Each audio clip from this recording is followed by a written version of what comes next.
Here I've got LG K30 and let me show you how to change the date and time on the following device.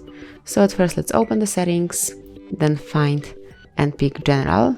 Now go to date and time, it's just under language and keyboard, and you can either have an automatic date and time or you can switch it off, and now you can set the date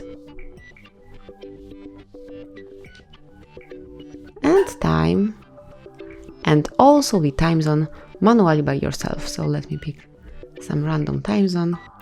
And that would be all, so you can smoothly, quickly and easily change the date and time in your device, but also your device allows you to change the format of your clock, so you can either use 24-hour format clock or you can switch it to 12-hour format clock. It's up to you, whichever you prefer.